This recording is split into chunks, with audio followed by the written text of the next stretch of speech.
Yes people, good morning, good afternoon, good evening to all of you. कैसे हैं सब लोग? होप सो आप सब लोग बहुत बढ़िया रहेंगे। मैं बता दूं, मैं भी बहुत अच्छा हूं। तो गाइस, जो तुम्हारे क्वेश्चन प्रैक्टिस का सेशन है, इसमें ये सेकंड सेशन आज हम लेने वाले हैं। और सेकंड सेशन में आज अपन ट्राई करेंगे इंटरनेशनल टैक्सेशन वाला पार्ट कंप्लीट करने का। बिकॉज बहुत सारे बच्चों का ये रिक्वेस्ट आया था कि सर इंटरनेशनल टैक्सेशन के क्वेश्चन का रिवीजन कराओ तो जिससे मजा आ जाए। तो let's start with the international taxation. और इंटरनेशनल टैक्सेशन पढ़ने से पहले मैं आपको सबसे पहले रिवाइज कराने वाला हूं रेसिडेंशियल स्टेटस। एक बात समझना, रेसिडेंशियल स्टेटस है वो किसी भी पर्सन रेजिडेंट कब बनता है, नॉन रेजिडेंट कब बनता है, उसके बारे में अपन पढ़ते हैं। तो सबसे पहली बात आती है in case of the individual. Guys, individual के लिए रेसिडेंशियल स्टेटस कैसे डिसाइड करते हैं? दो बेसिक कंडीशन है। There are two basic condition. पहली बेसिक कंडीशन बोलती है stay in India for 182 days or more in previous year, और stay in India for 60 days or more in the previous year and 365 days or more in the last 4 previous year. अब एक बात समझना, इन दोनों में से अगर एक भी बेसिक कंडीशन सेटिस्फाइड हो जाती है तो एसएससी बन जाएगा रेजिडेंट, इंडिविजुअल बन जाएगा रेजिडेंट। और अगर एक भी कंडीशन सेटिस्फाइड नहीं की तो वो बन जाएगा नॉन रेजिडेंट। अब एक बात समझना, अगर रेजिडेंट बन गया तो आपको चेक करना पड़ेगा he is resident and ordinarily resident या फिर resident but not ordinary resident. और उसके लिए आपको क्या करना पड़ेगा? दो एडिशनल कंडीशन दे रखी है, वो आपको देखना पड़ेगा। दो एडिशनल कंडीशन क्या है? Resident in India for 2 previous year or more in the last 10 previous year. Means resident in India for the 2 previous year or more in the last 10 previous year and stay in India for 730 days or more in the last 7 previous year. Guys, ये दो additional condition है। अगर ये दोनों additional condition satisfied हो जाती है along with at least one basic condition, तो आप बन जाओगे resident and ordinarily resident. Otherwise आप बन जाओगे resident but not ordinarily resident. लेकिन गाइज एक चीज समझना, देयर आर 3 एक्सेप्शनल केसेस, उसमें आपको ये सेकंड बेसिक कंडीशन नहीं देखना है। मीन सेकेंड बेसिक कंडीशन है ना, ये सेकेंड बेसिक कंडीशन जो है इस पे आप जो है वो आप काटा लगा दो। Second basic condition there is no need to check in the 3 exceptional cases. ये कौन कौन से केसेस है?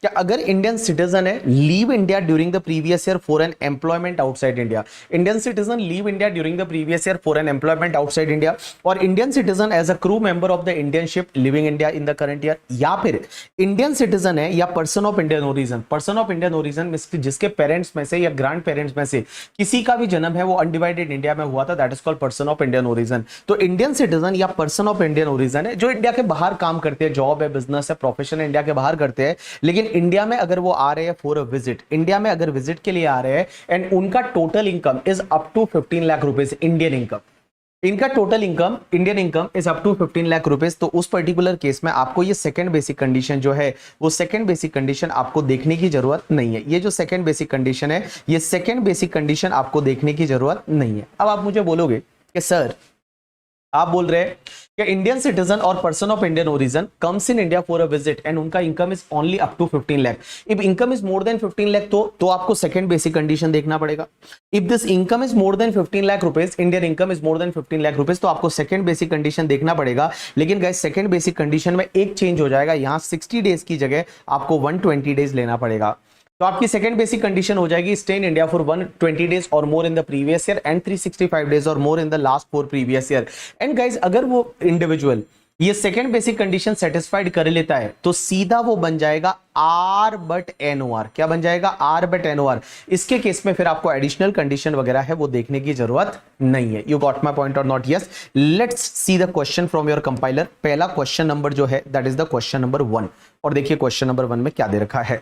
क्वेश्चन नंबर 1, क्वेश्चन नंबर 1 बोलता है mister Krish Gill is a West Indian cricketer visiting India for the 102 days every financial year. तो he is a West Indian cricketer, तो basically citizen भी वहीं का रहेगा। Okay, this has been practice for the past 10 year से वो यही कर रहा है। Find out his residential status for the assessment year 25-26। Current year का उसका रेसिडेंशियल स्टेटस क्या रहेगा? एवरी ईयर वो 102 डेज रह रहा है। एक बात बताओ, पहली बेसिक कंडीशन क्या होती है? Stay in India. पहली बेसिक कंडीशन होती है stay in India for 182 days or more in the previous year. तो can I say that first basic condition is not satisfied? First basic condition not satisfied, 182 days तो नहीं है। Second basic condition क्या होती है?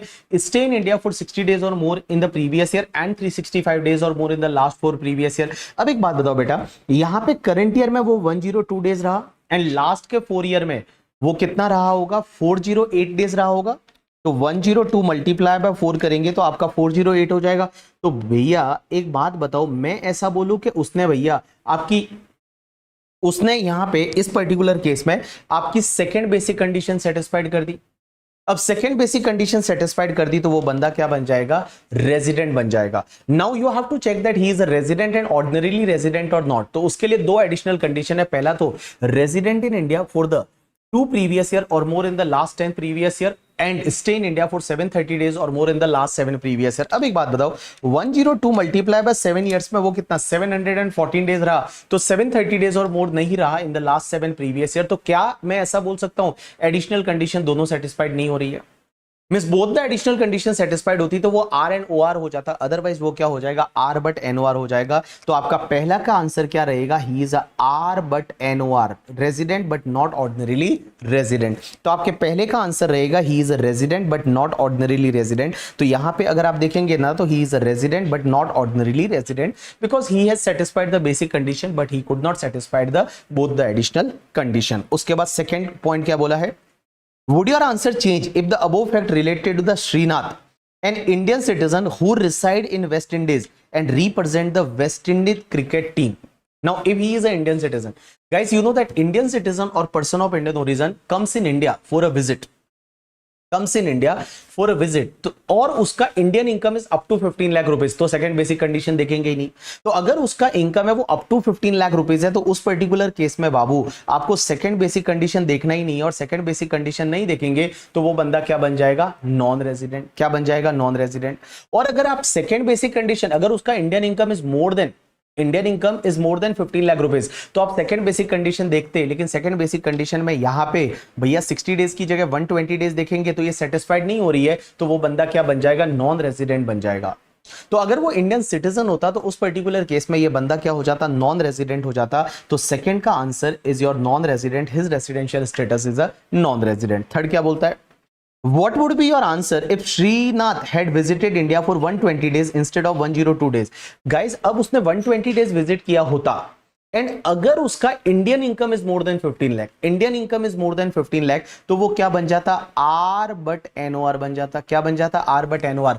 Otherwise वो क्या बनता, एनआर बनता। तो उसकी total income was with in the limit of the 15 lakh, तो क्या होता, एनआर बन जाता। अदरवाइज वो फिर आर बट एनओआर बन जाता। अब आप इसका आंसर देखोगे तो आपको समझ में आ जाएगा। चलिए उसके बाद में क्वेश्चन नंबर 2 है। क्वेश्चन नंबर 2 क्या बोलता है, एक बात समझना आप लोग, अगर कोई इंडियन सिटीजन है and Indian citizen is a crew member है फॉरेन बाउंड शिप का। फॉरेन बाउंड शिप का मतलब होता है ऐसी शिप जो इंडिया से जाके और बाहर जा रही है, जिसका डेस्टिनेशन बाहर है, that is called foreign bound ship. अब फॉरेन बाउंड शिप के केस में क्या होता है पता है, जो होता है उसके क्रू मेंबर जो होते हैं ना, वो क्रू मेंबर को क्या करना पड़ता है, एक कंटिन्यू डिस्चार्ज सर्टिफिकेट रहता है, उस पर साइन करना पड़ता है। मतलब वो ड्यूटी को जब ज्वाइन करते हैं शिप पे एंड ड्यूटी को जब वहां से लीव करके आते हैं, साइन ऑफ करते हैं, तो उसमें क्या करना पड़ता है, उनको एक कंटिन्यू डिस्चार्ज सर्टिफिकेट रहता है, उस पर साइन करना पड़ता है। Now guys try to understand when they will sign the duty discharge certificate, means जिस दिन उन्होंने साइन किया एंड उसके बाद में साइन किया ज्वाइन करने के लिए, एंड जब वो उसको साइन ऑफ करके आते हैं, मीन छोड़ के आते हैं, ये दोनों दिन एंड उसके बीच का जितना भी पीरियड रहेगा वो स्टे आउटसाइड इंडिया माना जाएगा। क्या माना जाएगा, स्टे आउटसाइड इंडिया। ऐसा एक सीबीडीटी का नोटिफिकेशन है। तो सीबीडीटी का नोटिफिकेशन क्या है कि अगर इंडियन सिटीजन है and he is a crew member of the foreign bound ship, means यहां पे जो शिप है वो इंडिया के बाहर जा रही है, फॉरेन बाउंड शिप, तो जब वो ड्यूटी डिस्चार्ज सर्टिफिकेट रहता है ना, उसमें क्या होता है, जब वो ज्वाइन करता है एंड वापस से जब वो साइन ऑफ करता है, तो ज्वाइन किया था उस दिन से लेके और भैया साइन ऑफ किया उस दिन तक, वो दोनों दिन और उन दोनों के दिन के बीच का जो पीरियड है वो आपका स्टे आउटसाइड इंडिया माना जाएगा। तो देखिए क्या दे रखा है यहां पे क्वेश्चन नंबर 2 में, mister Anand is a Indian citizen and a crew member of the Singapore bound ship, means ये शिप है वो सिंगापुर जा रही है, engaged in the carriage of passenger in the international tariff water international traffic water departing from the Chennai port on the 6th June 2024. The following detail for the previous year 24-25 determine the residential status of Anand for the assessment year 25-26. Assuming that his stay in India in the last 4 previous year preceding the previous year 24-25 is of 400 days and last 7 previous year his stay in India was 750 days. Now what they are asking, date entered into the continued discharge certificate in respect of joining the ship and date entered into the continued discharge certificate in respect of signing of the ship. So guys, जिस date को join किया and जिस date को sign of किया जाता है, ये दोनों दिन और उसके बीच का जितना भी पीरियड है वो स्टे आउटसाइड इंडिया मानना है। तो एक बात बताओ, आपका जून में 6 जून से इंडिया के बाहर मानना है, तो अगर 6 जून से इंडिया के बाहर मानना है तो एक बात समझिए, your June, July, August, September, October, November and December, now 6 जून को ज्वाइन किया, ये दिन भी इंडिया के बाहर माना जाएगा, means this date also will be considered as stay outside India. So can I say that 30 - 5 days in India, so 25 days outside India in the June. July 31 days, August 31 days, September 30 days, October 31 days, November 30 and December 9 days. So if you calculate, if you count this date, then 25 plus 31, 25 plus 31 plus 31 plus 30 plus 31 plus 30 plus 9. So it comes to the 187 days. So can I say that he is stay outside India is a 187 days. 187 days is his stay outside India. Now in the year, can I say that total is a 365 days minus 187 days. So minus 365 days. So stay in India is a 178 days. So he stay in India in the current year is 178 days. Now guys, you know that first basic condition is not satisfied and second basic condition is not applicable. Because Indian citizen leave India during the previous year for as a crew member of the Indian ship. तो guys second basic condition आपको देखने की जरूरत नहीं है, first basic condition satisfied नहीं हो रही है, तो ये बंदा क्या हो जाएगा, non resident in India. So this person will be treated as non resident in India. This person will be treated as non resident in India. You got my point or not? Yes. So this person is a non resident in India. Now guys next concept आता है residential status of the company. And guys in case of the residential status of the company ना, that is most important and interesting part और exam में यही चीजें आने वाली है. तो residential status of the company, company का रेसिडेंशियल स्टेटस कैसे निकालते हैं, उसके लिए आपको क्या करना पड़ता है. तो कंपनी के केस में सबसे पहले आपकी जो इंडियन कंपनी होती है that is always resident. Indian company में बीबी वर्चुअल्स प्राइवेट लिमिटेड, उसके साथ साथ में आपकी रिलायंस है, टाटा है, they are always resident. So Indian company is always resident.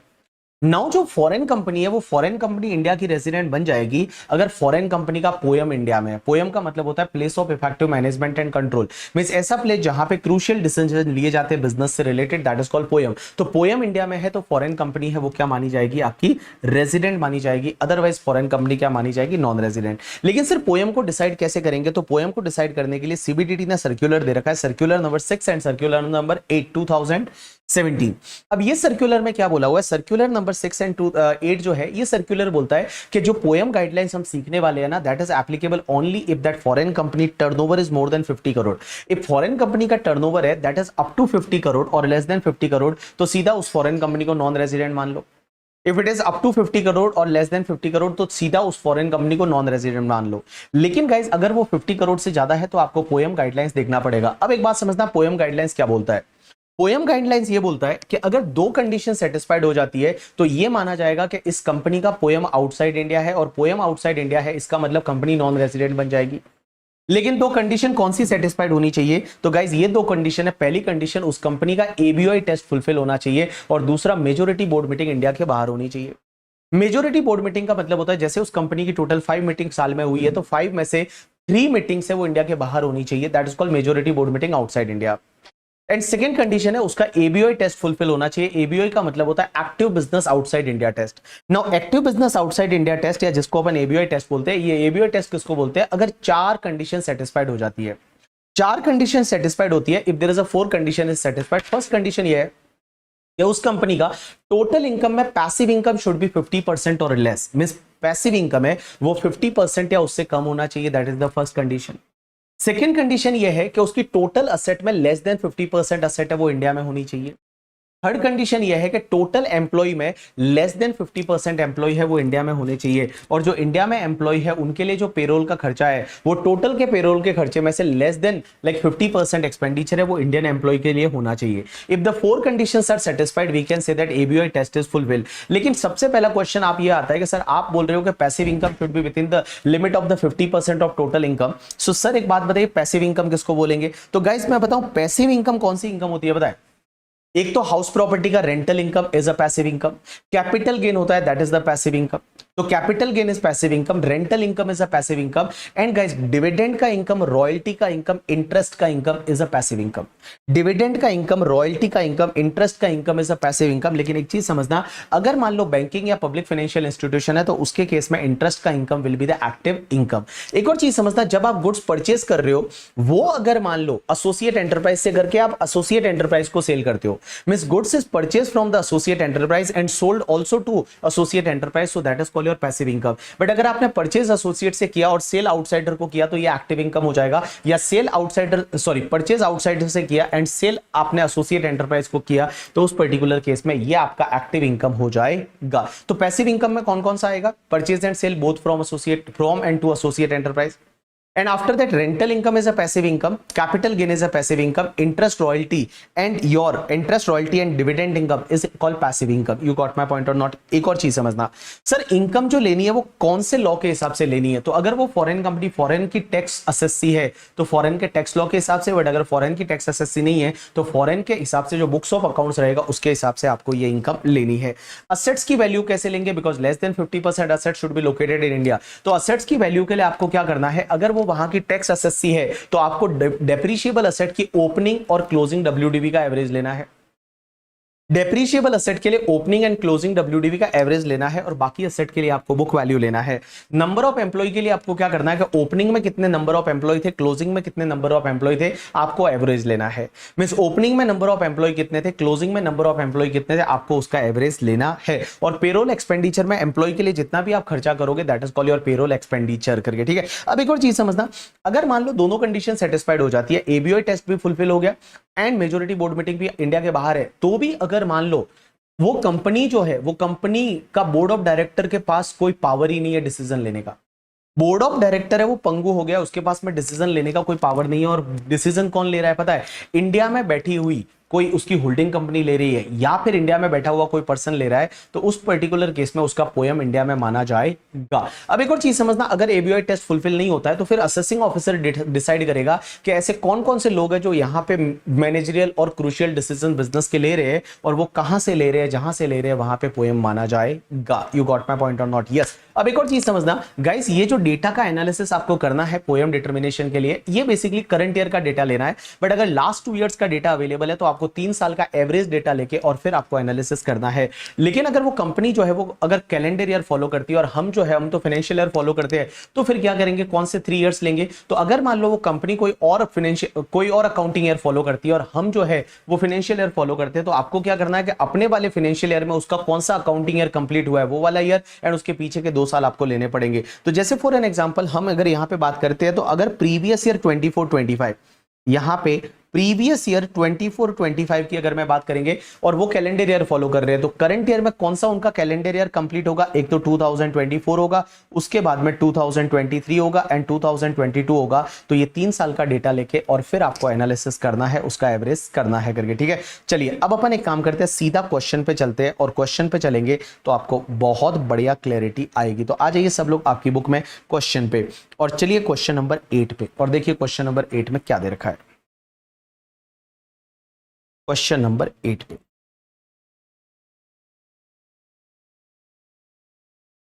Question number 8 पे आ जाइए और देखिए क्या दे रखा है। वन इज द एक कंपनी है जिसका नाम है Singten limited, a company incorporated in Singapore. तो सिंगापुर में इनकॉर्पोरेटेड है, means I can say that this company is a foreign company and 55% of its share are held by the Godavari private limited, a Indian company. तो Indian company का वो subsidiary company है, उससे कोई फर्क नहीं पड़ता। इंडियन कंपनी का सब्सिडरी कंपनी होने से कोई वो कंपनी आपकी रेजिडेंट नहीं बन जाएगी, that you have to check the POEM guidelines. Singtel Limited its presence in India also. The detail related to the Singtel Limited for the previous year 24-25 is as under. सबसे पहले आपको दे रखा है fix asset at depreciated value for the tax purpose in the crore. So fix asset दे रखा है India में 120 करोड़ से और सिंगापुर में 80 करोड़ है। Total I can say that the 200 crore है, 200 करोड़ का असेट है उसका। उसके बाद में other asset value as per books of accounts in crore. So other asset की बात करें तो यहाँ पे 40 और 120 दे रखा है, तो 40 and 120 it's comes to the 160 crore. And guys intangible assets भी दे रखा है 50 and 200 is called 250 crore is your intangible asset. After that income दे रखा है, income from the trading operation. Trading operation is basically active income 25 crore and 50 crore, so total comes to the 75 crore. So total income is 75 crore of that company from operating activity. After that, the above figure includes income from transaction where purchase are from associate enterprise. So here, this is the passive income or active income. Active income. Here only purchase is made from the associate enterprise. So it is active income only. Now income from transaction where sale are to associate enterprise, that is also active income. But income from transaction where both and purchase and sales are from the associate enterprise, so can I say that this 5 and 10, it comes to the 15. So this 15 crore is your passive income. But this income is already included in this, because above figure includes, it means this income is already included. So can I say that here 15 crore is your 15 crore is basically your passive income. 15 crore is your passive income here out of the 75 crore. So I can say that the 60 crore is the remaining income. Now try to understand. Interest and dividend from the investment. So interest and dividend, this is also a passive income. So can I say that 20 plus 30, 15 comes to the 35 crore. This is also passive income. Number of employee is in India and Singapore, there is a total 70 and 90. So 70 and 90 total is a 160 employee, and payroll expenditure of the employee is a 8 crore and 12 crore. So 20 crore is total payroll expenditure. Determine the residential status of this company, and they have mentioned that 7 board meetings were held, 3 in India and 4 is outside India. So can I say that majority board meeting held outside India? Answer is yes. So ABI test अब आपको check करना पड़ेगा, because दो condition है. पहली condition majority board meeting should held outside India, and ABI test fulfil हो गया तो उसका पोयम इंडिया के बाहर माना जाएगा और वो कंपनी है वो नॉन रेजिडेंट बन जाएगी. लेकिन गाइस यहाँ पे देखिए मेजोरिटी बोर्ड मीटिंग इंडिया के बाहर है. Answer is yes. तो पहला तो ये कंडीशन सेटिस्फाइड हो गया. अब आप देखो ABI टेस्ट फुलफिल हो रहा है या नहीं. एंड ABI टेस्ट फुलफिल होने के लिए आपको क्या करना पड़ेगा? सबसे पहले ये देखना पड़ेगा कि आपकी जो टोटल इनकम है उस टोटल इनकम में आपका पैसिव इनकम शुड बी 50% और लेस. अब एक बात बताइए, टोटल इनकम कितना हो जाएगा? तो एक तो this 75 crore income and this 15 crore is already included in the 75, so I will consider the 75 for the purpose of total income. After that also consider this 35. So can I say that 35 plus 75, it comes to the 110 crore. 110 crore is a total income. Out of that passive income, can I say that this 15 and 35 is a passive income? 15 and 35. So guys, यहाँ पे 50 हो गया. 50 divided by 110 multiply by 100. Can I say that 45.45% is your passive income? So 45.45%, 45.45% is your passive income, and your passive income is within the limit of 50% of total income. So can I say that for the ABI test that first condition is satisfied? Answer is yes. Now second condition is less than 50% asset should be located in India. Now guys, can I say that they are having the total asset? This is the total asset. This is the total asset, 200, 250 and 160. So 200 plus 250 plus 160, total asset is a 610. So 610 crore is the total asset. Now how much asset is located in India? So just add up this. So here guys, 120 plus 50 plus 40, it comes to 210. So guys, can I say that 210 divided by 610 multiply by 100, it's 34.42% asset is located in India. So 34.42% asset. So 34.42% asset is located in India. So can I say that less than 50% asset located in India? Answer is yes. So second condition is also satisfied of the OBOI test. Now third condition is less than 50% assets employee should be located in India or a resident of India. Now guys, here total number of employee, can I say that total number of employee is a 160. Total number of employee is a 160 and 70 is located in India. It means less than 50%, because 70 divided by 160, it comes to the 43.75%. So 43.75%, 43.75% less than 50% asset, sorry, less than 50% employee are located in India or a resident in India. So this condition is also satisfied. And last condition is for Indian employee, whatever the total payroll expenditure, in that payroll expenditure less than 50% for the Indian employee. So guys, total payroll expenditure is a 20 crore. For Indian employee, that payroll expenditure is 8 crore, that is less than 50%. So can I say that ABI test is fulfilled? All four conditions are satisfied. Now all four conditions are satisfied and majority board meeting held outside India. Can I say that here both the conditions are satisfied? So this company Poem is located outside India, and this company will be treated as non-resident in India. So this company will be treated as non-resident in India. That is the question number 8. Now let's start with the question number 10. Question number 10 क्या बोलता है? ABC Limited is a software giant in India. Set up a 100% subsidiary company in the name of the HSD Inc. in the Switzerland in the 1st April 2024. So they have set up one company in the Switzerland, that is HSD Inc. And we are going to talk about the HSD Inc. only. The subsidiary company HSD Inc. is mainly engaged in the software service, hardware service, and data backup service, 3 different countries, that is Switzerland, Sweden, and India. The following information is furnished by that company for the financial year 24-25. Now, value of asset as per the books of accounts. Basically, 24 crore asset located in Switzerland, 12 crore located in Sweden, and 24 crore located in India. So can I say that what is the total asset? Total asset is 24 plus 12 plus 24. It's a 60 crore is total asset. Number of employee in thousands. So guys, 30,000 plus 10,000 plus 28. So it comes to the 68,000 is total number of employee. Total number of employee is 68,000. Now payroll expenditure is basically 4 plus 2.6 plus 5.4. So it comes to the 12 crore is your payroll expenditure. Now total aggregate income earned, their total income is a 80 crore, but in this income, breakup of total income, 28 crore derived from the transaction where purchases are made from associate enterprise and sold to the non-associate enterprise. This income is an active income. 24 crore derived from the transaction where both purchases are made from and to associate enterprise. Can I say that this is the passive income? This is the passive income. Now 16 crore derived from the transaction where purchases are made from non-associate. This is called your active income.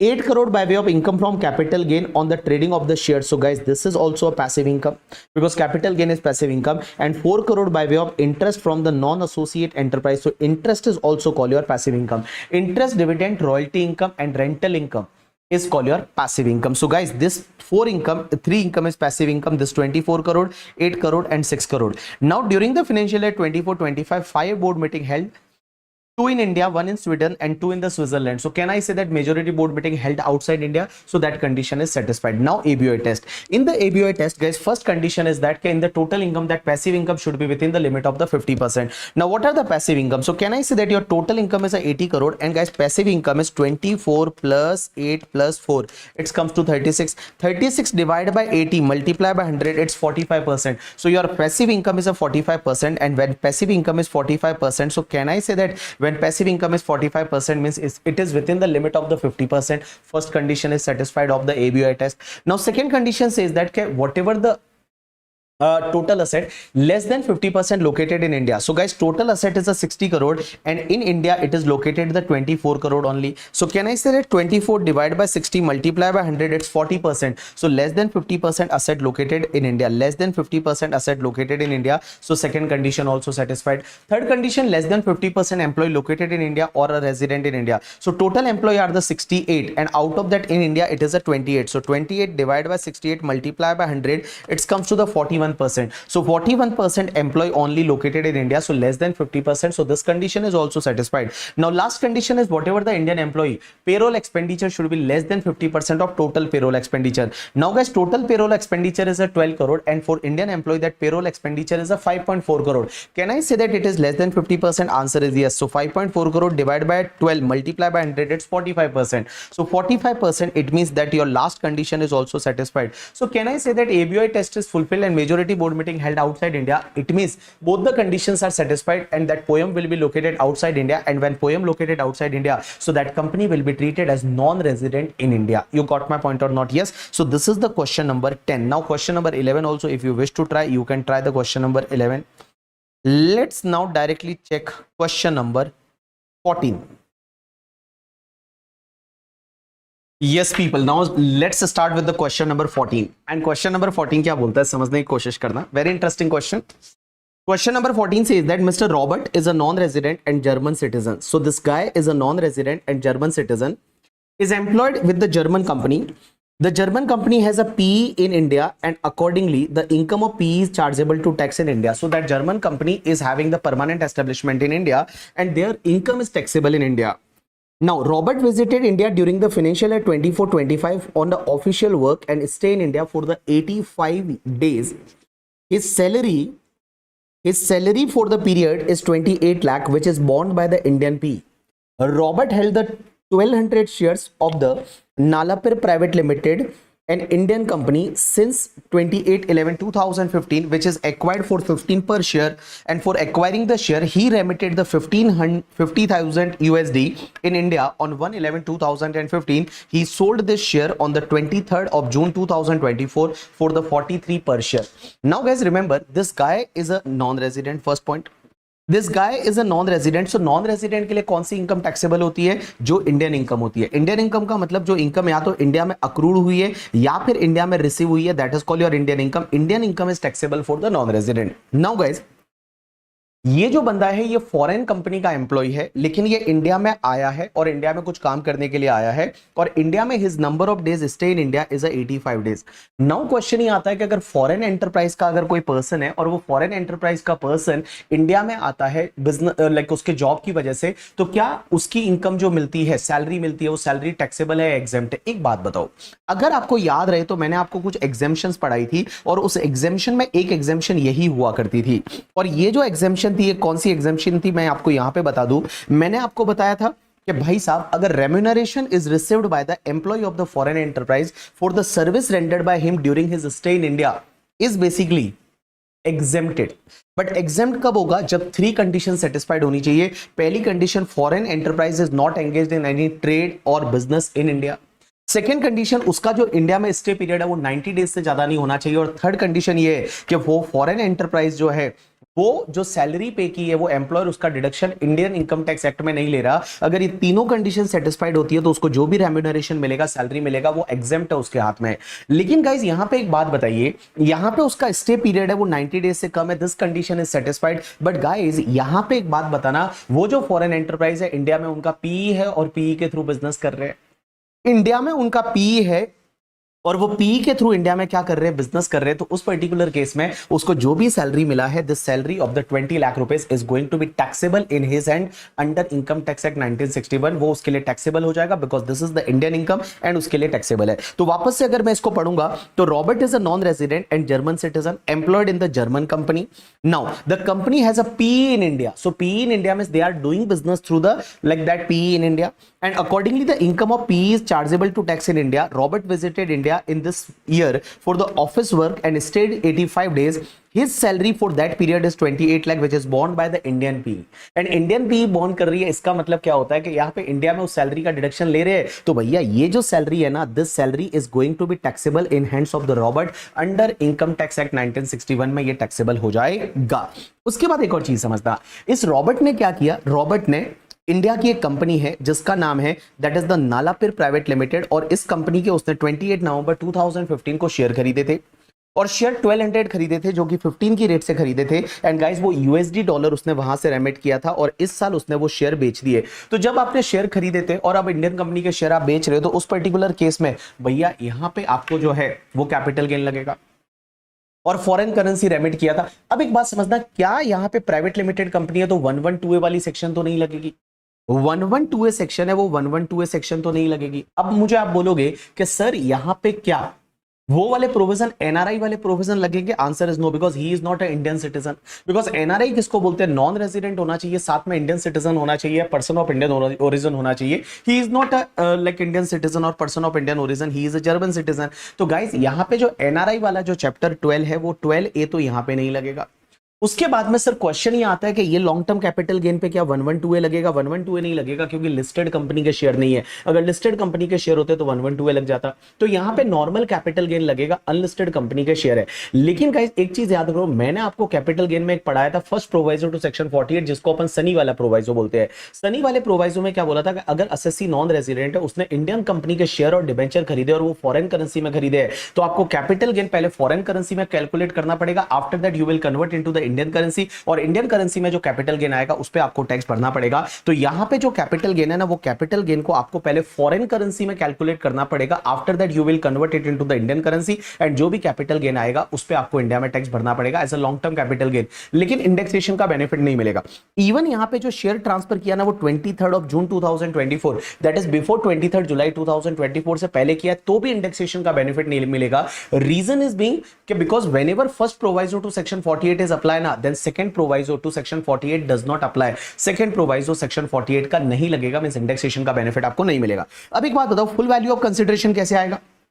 तो आपका 43 rupees per share multiply by आपका कितना share है यहाँ पे, इन this particular case 1200 share, so that is the Indian currency में आपका full value of consideration. उसको आप फॉरेन करेंसी में कन्वर्ट करोगे, और फॉरेन करेंसी में कन्वर्ट करोगे by applying average rate on the date of transfer. तो ट्रांसफर 23 जून 2024 को हुआ, इस डेट का एवरेज रेट है दैट इज द 75, तो 75 का एवरेज रेट लेके और आपका full value of consideration Indian currency में आ जाएगा। तो आप कैसे करेंगे गाइस यहाँ पे, तो 1200 मल्टीप्लाई बाय आप करेंगे 43, दैट्स कम्स टू द 51,600 या, और डिवाइड बाय करेंगे 75, तो आपके डॉलर में कैलकुलेशन होगा, एक second, that is 1200 multiply bye 43 divide by 75, तो इट्स कम्स टू द $688 है, $688 है वो फुल वैल्यू ऑफ कंसिडरेशन आ जाएगा। अब इसकी कॉस्ट ऑफ एक्विजिशन में आप क्या लेंगे, average rate on the date of acquisition की डेट से आप करेंगे, तो average rate on date of acquisition आपका कितना है, 60 है, तो आपका जो कॉस्ट ऑफ एक्विजिशन था that cost of acquisition is 15 multiply by 1200, so 1200 multiply by 15 it's comes to the 18,000, divide by कर दीजिए आप 60, तो आपको मिल जाएगा $300। $300 is your cost of acquisition, तो आपको 388 का आपको मिल जाएगा capital gain in foreign currency. अब ये capital gain in foreign currency जो है $388, इसको आपको मल्टीप्लाई करना पड़ेगा TTBR on the date of transfer.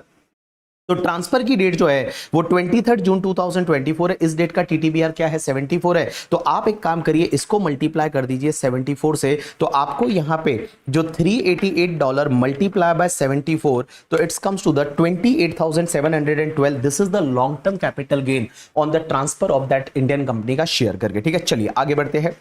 Robert also held 2000 equity share of the Aribitz GmbH, a German company, which he had acquired for the 145 per share in 2018. Now AG follow the April to March as a financial year. He sold all the share at the 615 per share to the David, another non-resident, on the 26th of August 2024. The relevant information of that particular company is given below. Total asset of the that company is a 15 crore total value of asset. Now total value of immovable property worldwide is a 12 crore, and immovable property held in India included into above is only 8 crore. Dividend from the Arbitrage GM received in India is a 1,11,000. Now guys what happened, इसके पास में there is a one foreign company का share है, तो foreign company का share बेचा, but he is a non resident.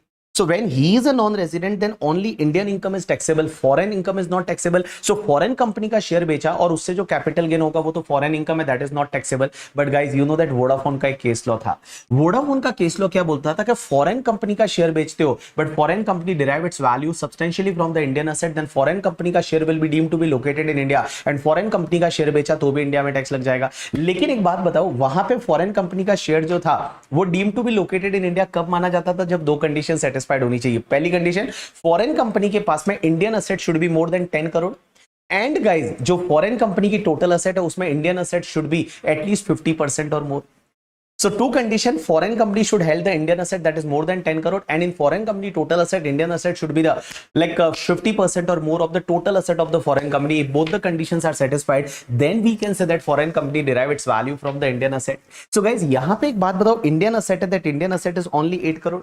So Indian asset is only 8 crore. So can I say that foreign company is not derive its value from the India? So guys foreign company का जो share है वो deemed to be located outside India ही माना जाएगा, that is the foreign company का share, and non-resident ने foreign company का share बेचा तो उस पे कोई भी कैपिटल गेन इंडिया में टैक्सेबल नहीं होगा। तो guys this capital gain is not going to be taxable in India, but guys that guy has received the dividend of the 1,11,000 from the foreign company, but that dividend is received in India. And when dividend is received in India means it is the deemed, it is accrued or arise in India na, received in India or accrued or arise in India, that is called Indian income. So this dividend is going to be taxable. ये 1,11,000 है, ये उसके लिए taxable हो जाएगा. You are required to compute the total income taxable for Mr. Robert, ignoring the provision of DTAA between India and Germany, if any. Assume assessee opted out from section 115 BAC. Now if you will check the solution, you will able to understand ये question का. ठीक है, तो चलिए this was the question number आपका 14. उसके बाद में चलते हैं सीधा क्वेश्चन नंबर जो मैंने एलडीआर में दिया है, that is the question number 22. 22 is very simple question. 22 question ये बोलता है, एक बात समझिए, अगर अपन बात करते हैं रॉयल्टी एंड एफटीएस की, और रॉयल्टी एफटीएस के केस में मैं आपको बताऊं, रॉयल्टी एफटीएस के केस में ट्राई टू अंडरस्टैंड, अगर कोई नॉन रेजिडेंट फॉरेन कंपनी को अगर मान लो गवर्नमेंट से रॉयल्टी मिलती है then it is deemed to be accrued और arise in India, but resident person से रॉयल्टी मिलती है that is also deemed to be accrued और arise in India, but there is one exception कि that resident person use that right or service for any business or profession carried on outside India or for generating any revenue from outside India, then it is not treated as deemed to be accrued or arise in India in hands of the non-resident foreign company. या फिर non-resident foreign company को किसी दूसरी non-resident से royalty मिलती है तो that royalty will be deemed to be accrued or arise in India if it is service is used for any business or profession carried on by that non-resident in India or for generating any income from Indian source. Now guys, you know that if you transfer the software, तो software को transfer करने से जो भी पैसा मिलता है that is the royalty. That is clearly given in the section 9. अगर आप section 9 को देखेंगे तो section 9 में ये clearly लिखा हुआ है कि if you transfer the software और software को ट्रांसफर करने से जो भी पैसा मिलेगा ना that is treated as a royalty. यहां clearly लिखा हुआ है, आप अगर देखेंगे तो क्या देखिए क्या दे रखा है, consideration for use or right to use the computer software is covered under the royalty. ये आपके रॉयल्टी में आ जाएगा if you transfer the software. Software के लिए जो पैसा मिलेगा वो रॉयल्टी है. अब एक बात समझना होता क्या है गाइस, ये जो केस लॉ है ये जो क्वेश्चन है ये केस लॉ के बेसिस पे है जिसका नाम है अल्काटेल ल्यूसेंट कनाडा करके एक कंपनी है उसके बेसिस पे. एक बात समझिए, इंडिया की कुछ कंपनियां हैं जैसे एग्जांपल के लिए मान लो भारतीय एयरटेल है करके, ठीक है. ये लोग क्या करते हैं इंडिया में जो सिम कार्ड खरीदते हैं, अब ये सिम कार्ड कहां से खरीदते हैं, फॉरेन की कंपनी से खरीदते हैं. और फॉरेन की एक कंपनी है जिसका नाम है मान लो अल्काटेल ल्यूसेंट कनाडा करके एक कंपनी है जो फॉरेन की कंपनी है. वो क्या करती है सिम कार्ड प्रोवाइड करती है. सिम कार्ड जो होता है ना, छोटा सा सिम कार्ड होता है जो आपको पता रहेगा मोबाइल में लगता है, वो सिम कार्ड हार्डवेयर है या सॉफ्टवेयर है. अब देखो SIM card is a hardware लेकिन उसमें एक एम्बेडेड सॉफ्टवेयर है. तो क्वेश्चन यहां पे ये आता है कि अगर मान लो कोई इंडिया की कंपनी है, भारतीय एयरटेल है, वोडाफोन है, जियो है, इन्होंने कोई वो खरीदा सिम कार्ड, तो सिम कार्ड खरीदा इसका मतलब क्या ये रॉयल्टी है, मींस ये क्या सॉफ्टवेयर खरीदा है या हार्डवेयर खरीदा है. क्योंकि सॉफ्टवेयर के लिए अगर आपने पेमेंट किया तो ये डीम टू बी अक्रूड और अराइज इन इंडिया मानी जाएगी फॉरेन कंपनी के लिए एंड उसकी इनकम इंडिया में टैक्सेबल हो जाएगी. तो इसको लेके ये जो केस लॉ है ये दिल्ली हाईकोर्ट में गया और मैं बताऊं यहां पे दिल्ली हाईकोर्ट जो है उन्होंने जो जजमेंट दिया, उन्होंने बोला कि देखो जो सिम कार्ड है ना उसमें जो सॉफ्टवेयर है वो एम्बेडेड सॉफ्टवेयर है. क्या यहां पे सॉफ्टवेयर को अलग कर सकते हैं, आंसर इज नो. क्या सॉफ्टवेयर का कोई सेपरेट यूज है, answer is no. Software is basically embedded in the hardware. यहां पे जो सॉफ्टवेयर है वो हार्डवेयर में एम्बेडेड है, वो हार्डवेयर के साथ में ही है, उस सॉफ्टवेयर का कोई अलग से एग्जिस्टेंस नहीं है. This software is just support to the hardware. और यहां पे दिल्ली का हाईकोर्ट का जजमेंट आया कि इस पर्टिकुलर केस में जो भी पेमेंट किया अल्काटेल ल्यूसेंट कनाडा को that will not be treated as the royalty. ये रॉयल्टी नहीं है और जब ये रॉयल्टी नहीं है तो उस पर्टिकुलर केस में बेटा उस पर टैक्स इंडिया में नहीं लगेगा. This is one case law based question. अब आप एक बार इसको रीड कर लो, आपको इजीली समझ में आ जाएगा. Question number 22. Now let's start with the question number 24. Now guys question number 24 is basically related to the NRI, because मैं अब आपको 2-3 क्वेश्चन है जो एनआरआई से रिलेटेड है वो मैं आपको प्रैक्टिस कराने वाला हूं. तो एनआरआई का मतलब क्या होता है, तो मैं आपको एनआरआई के प्रोविजन आपके सामने यहां पे बता देता हूं और फटाफट आपको एक बार क्विकली रिवाइज करा देता हूं एनआरआई का चैप्टर. सो एनआरआई का चैप्टर होता है जिसको अपन चैप्टर नंबर 12A बोलते हैं. और ये 12A चैप्टर है, ये क्या बोलता है कि अगर कोई पर्सन एनआरआई है, एनआरआई का मतलब क्या होना चाहिए कि अगर कोई पर्सन है वो नॉन रेजिडेंट है और नॉन रेजिडेंट के साथ वो इंडियन सिटीजन या पर्सन ऑफ इंडियन ओरिजिन होना चाहिए. एंड गाइस वो एनआरआई है, अगर उसने कोई फॉरेक्स असेट खरीदी, फॉरेक्स असेट में कौन कौन सी असेट आएगी पता है, या तो shares of the Indian company, but Indian company में public company, private company, listed share, unlisted share all सब आ जाएंगे. So first is the share of the Indian company, second is a deposit or debenture of the Indian public company. तो Indian public company के साथ उसने deposit किया या फिर उसने डिबेंचर खरीदे या फिर security of the central government या फिर any other asset as be notified by central government. So can I say that कि यहां फॉरेक्स असेट में आपको 3 असेट आएगी. One is the shares of the Indian company, any type of Indian company. Second is a deposit or debenture with the Indian public company, and third is your basically central government security. Just you have to remember the 3 asset.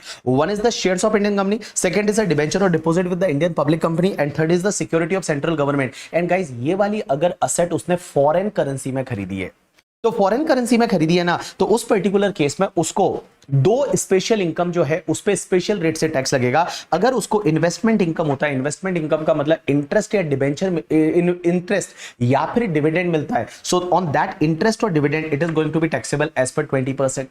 And इसको transfer करने पे अगर long term capital gain होता है तो long term capital gain पे 10% tax लगेगा, but with effect from 23rd of July 2024 से this tax rate will be the 12.5%. तो देखिए अगर आपका फॉरेक्स असेट पे इन्वेस्टमेंट इनकम आया, इंटरेस्ट या dividend, then 20% tax rate, and guys long term capital gain हुआ तो उस पे 10%, एंड 23 जुलाई 2024 या उसके बाद में ट्रांसफर हुआ तो 12.5% का टैक्स रेट रहेगा।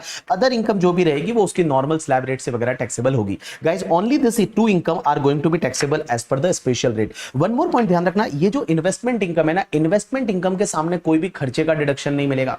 Any expenditure is not allowed, it means this investment income, interest और डिविडेंड ग्रॉस बेसिस पे टैक्सेबल हो जाएगा। इसके सामने आपको डिडक्शन अंडर चैप्टर 6 का बेनिफिट भी नहीं मिलेगा। एक और चीज समझना, जो लॉन्ग टर्म कैपिटल गेन होगा, लॉन्ग टर्म कैपिटल गेन भी आपके लिए टैक्सेबल हो जाएगा। और गाइस एक चीज ध्यान रखना, long term capital gain calculate करते time if there is a transfer expenses वो अलाउ हो जाएगा, as well as the cost of acquisition will be allowed। तो transfer expenses and cost of acquisition है वो अलाउ हो जाएगा। बट यहां पे एक और चीज समझना, यहां पे first proviso to section 48 that सनी प्रोवाइजो कन्वर्जन वाला उसका बेनिफिट मिलेगा, but second proviso to section 48 that indexation का बेनिफिट नहीं मिलेगा। So while calculating the long term capital gain indexation का बेनिफिट आपको नहीं मिलेगा। अब एक और चीज समझना, अगर आपने एक फॉरेक्स एसेट ट्रांसफर की और ट्रांसफर की डेट से 6 मंथ के अंदर अंदर आप कोई दूसरी फॉरेक्स एसेट एक्वायर कर लेते हो, ट्रांसफर की डेट से 6 मंथ के अंदर अंदर आप दूसरी फॉरेक्स एसेट एक्वायर कर लेते हो, या फिर आप कोई सेविंग सर्टिफिकेट एक्वायर कर देते हो जो 10(4)(b) में दे रखा है within the period of 6 month, then you can claim the exemption against the long term capital gain. But जो नया फॉरेक्स एसेट करोगे उस पर लॉक इन पीरियड लग जाएगा 3 इयर्स का, 3 इयर्स तक उसको ट्रांसफर नहीं करना। अगर आपने 3 इयर्स में ट्रांसफर कर दिया तो जितने का एग्जेम्पशन पहले लिया था वो आपका लॉन्ग टर्म कैपिटल गेन बन जाएगा। अब एक और चीज समझना, अगर कोई भी एनआरआई है और एनआरआई के केस में ओनली दिस टू इनकम है, one is the LTCG and one is the investment income, और अगर उसका टीडीएस कट चुका है तो उसको अपना रिटर्न फाइल करने की जरूरत नहीं है। एक और चीज समझना, अगर वो एनआरआई था पहले नॉन रेजिडेंट था, अगर वो रेजिडेंट बन गया तो भी क्या इस प्रोविजन के साथ वो कंटिन्यू कर सकता है? Answer is yes. अगर वो रेजिडेंट बन गया तो भी इन्वेस्टमेंट इनकम है उस पर 20% की रेट से टैक्स भर सकता है जब तक कि उसके पास फॉरेक्स एसेट है। एक और चीज समझना, ये जो प्रोविजन है ना, ये प्रोविजन आपके लिए ऑप्शनल है। आप चाहते हैं ये प्रोविजन को फॉलो करना तो आप प्रोविजन को फॉलो करें, अगर आप नहीं चाहते हैं तो कोई बात नहीं। लेकिन एक बात बताओ, अगर आप नहीं लेते ये प्रोविजन को और आपको डिविडेंड इनकम हो जाता है, जैसे मान लो डिविडेंड इनकम होता है फॉर एन एग्जांपल आपको इंडियन कंपनी से, तो that is going to be taxable under section 115A, and वहां पे भी टैक्स रेट क्या है? 20%। तो अगर डिविडेंड इनकम होता है तो वहां पे भी 115A में टैक्सेबल हो जाएगा, and that will be taxable as per 20%। Long term capital gain है वो आपका ये टैक्स रेट से टैक्सेबल होगा। बट अगर मान लो आप ये प्रोविजन नहीं भी लेते तो नॉर्मल रेट भी आजकल तो वही रहेगा करके, ठीक है। नॉर्मल केस में भी अभी आपको 12.5% की रेट से ही long term capital gain taxable हो जाएगा। अब यहाँ पे एक और चीज समझना आप लोग, जिसपे आपको ध्यान देना है कि गाइज अगर मान लो फॉर एन एग्जाम्पल आपने इंडियन कंपनी का शेयर खरीदा था, पब्लिक या प्राइवेट कंपनी का, एंड गाइस यहां पे इंडियन कंपनी का शेयर बेचा, आप ये प्रोविजन ले रहे हैं, और अगर 112A लग जाता है तो 112A वाले के केस में क्या अपने को 1,25,000 का बेनिफिट मिलेगा या नहीं मिलेगा against this capital gain? Right answer is no.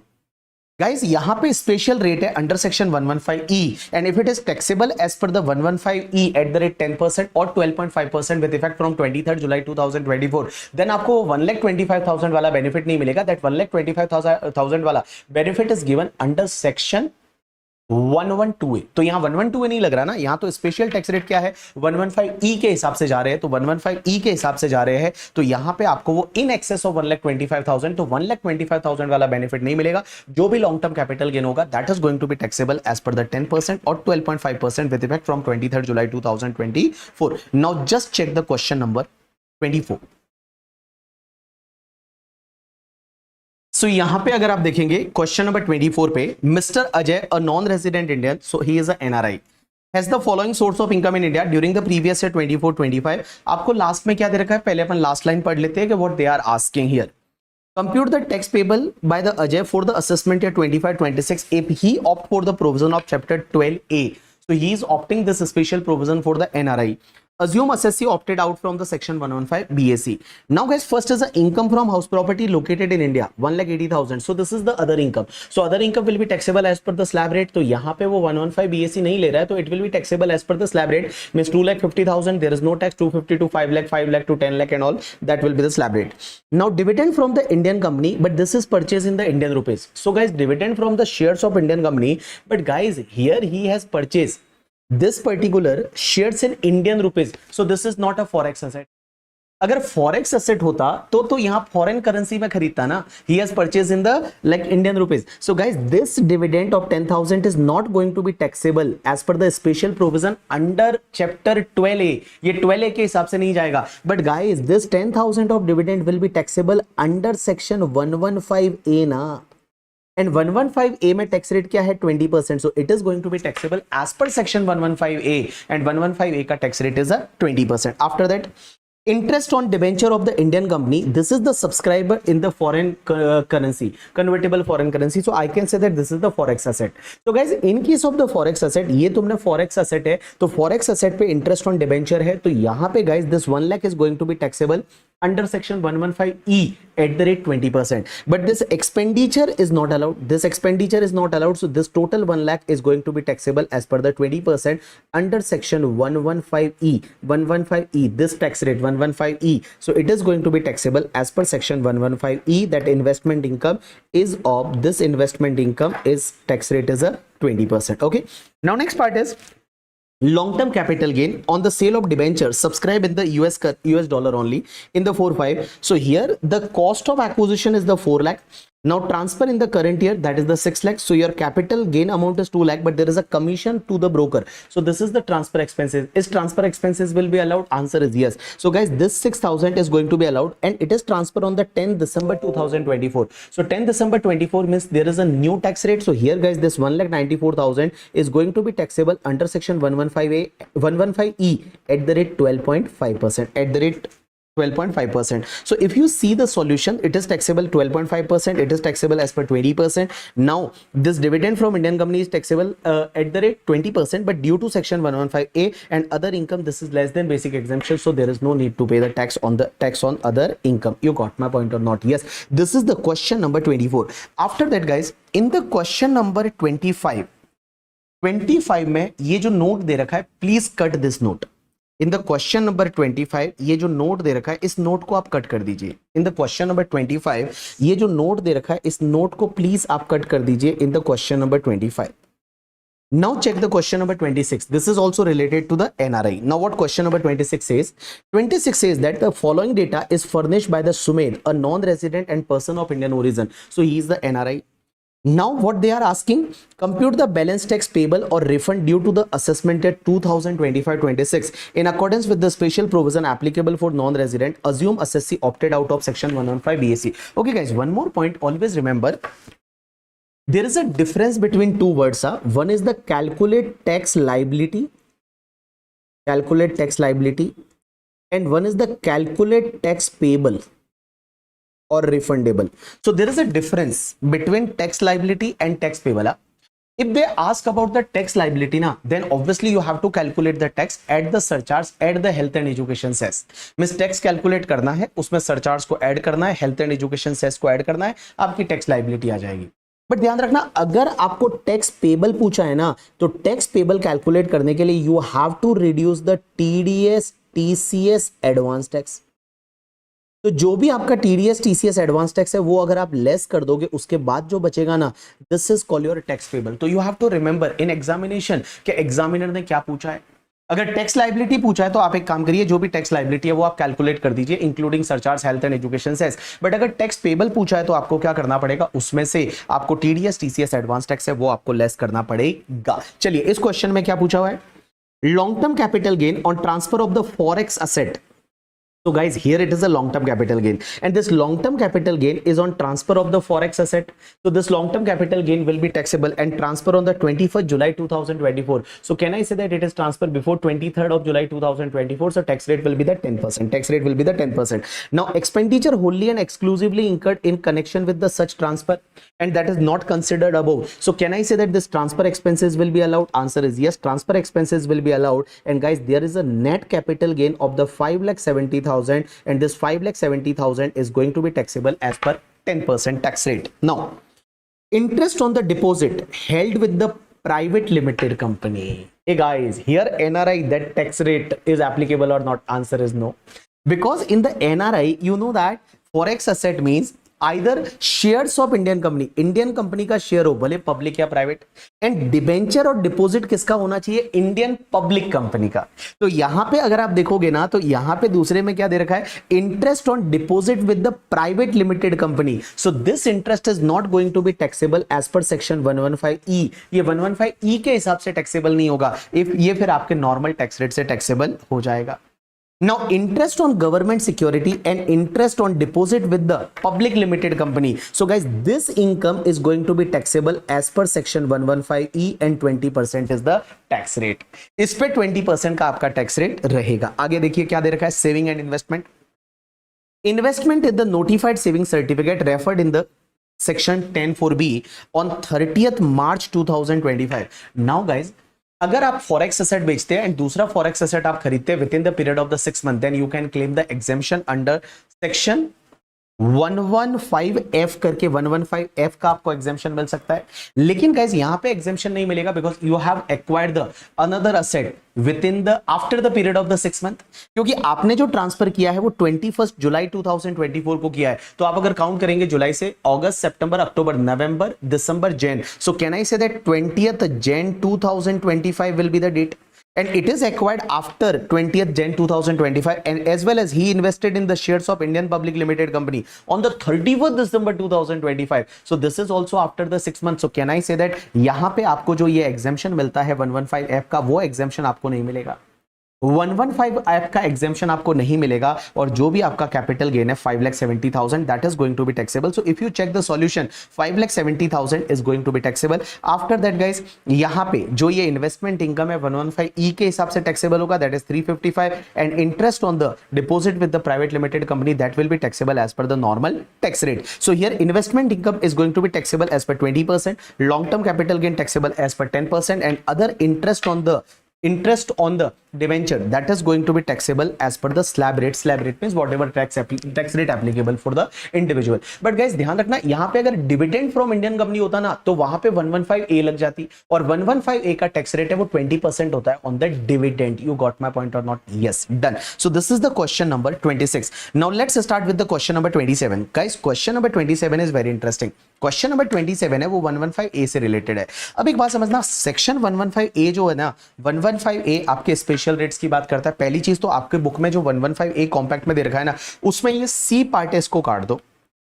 C part जो दे रखा है उसको काट लो, because this is not applicable now.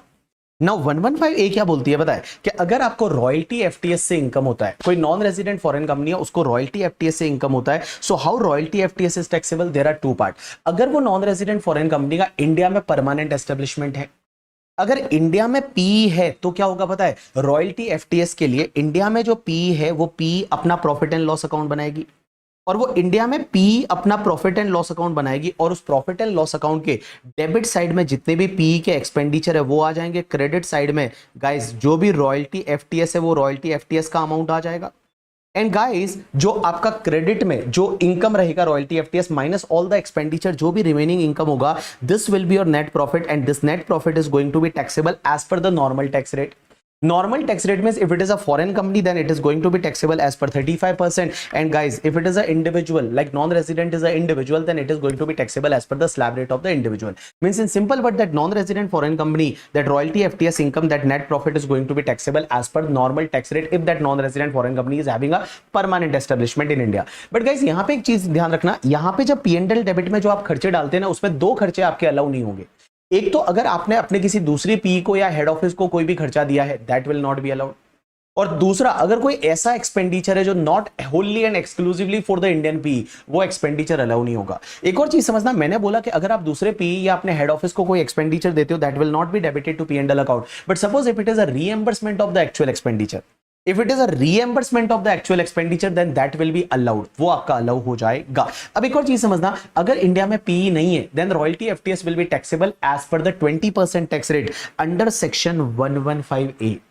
तो अगर इंडिया में पीई नहीं है then royalty FTS will be taxable as per 20%। But guys अगर मान लो यहाँ पे डीटीडब्ल्यूए का रेट लोअर है तो यहाँ पे लोअर वाला डीटीडब्ल्यूए का रेट और आपका इनकम टैक्स का rate 20%, which ever is lower रहेगा उससे आपको टैक्स पे करना पड़ेगा। एक और चीज समझना, अगर नॉन रेजिडेंट फॉरेन कंपनी को जो इनकम होती है वो इनकम इंडिया से हो रही है या तो रॉयल्टी एफटीएस का इनकम, ये रॉयल्टी एफटीएस का इनकम है या फिर आपको इंटरेस्ट और डिविडेंड का इनकम है, और interest is taxable under section 115A। 115A में जो इंटरेस्ट है वो इंटरेस्ट का इनकम है या फिर डिविडेंड का इनकम है या रॉयल्टी एफटीएस का इनकम है, तो उस पर्टिकुलर केस में अगर टीडीएस कट चुका है तो उसको रिटर्न फाइल करने की जरूरत नहीं है। चलिए आ जाइए क्वेश्चन नंबर 27 पे, देखिए क्या दे रखा है।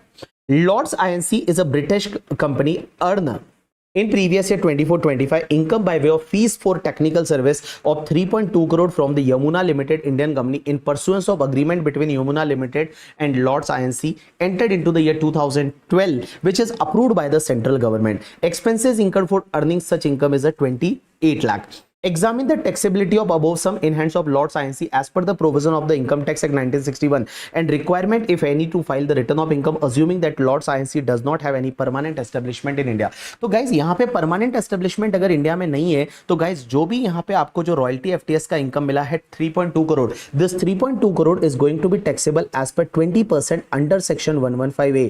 बट गाइज 115A में जब इनकम टैक्सेबल होती है तो उसके सामने कोई भी खर्चे का डिडक्शन नहीं मिलेगा, और कोई भी खर्चे का डिडक्शन नहीं मिलेगा इसका मतलब ये gross income is going to be taxable. तो व्हाटएवर ग्रॉस इनकम है वो टैक्सेबल हो जाएगा 3.2 करोड़ का, दिस 28 लाख का खर्चे का डिडक्शन आपको नहीं मिलेगा, 20% की रेट से 3.2 करोड़ है वो टैक्सेबल हो जाएगा। और गाइस यहां पे अगर टीडीएस कट चुका है तो there is no need to file the return to the Lords Inc को इंडिया में रिटर्न फाइल करने की जरूरत नहीं है। That is the answer of first part. Now second part क्या बोलता है, Lords INC has a permanent establishment in India and the contract agreement with the Yamuna Limited for rendering the technical service is effectively connected with such PE in India। अगर PE है तो PE का पीएनडल बनाइए, credit side में royalty FTS का income ले लीजिए, debit side में एक्सपेंडिचर ले लीजिए, जो भी आपका नेट प्रॉफिट रहेगा that is going to be taxable as per 35% because this is the foreign company, तो फॉरेन कंपनी का टैक्स रेट 35% होता है। देखिए क्या दे रखा है, examine the taxability based on the following detail provided relating to the previous year 24-25।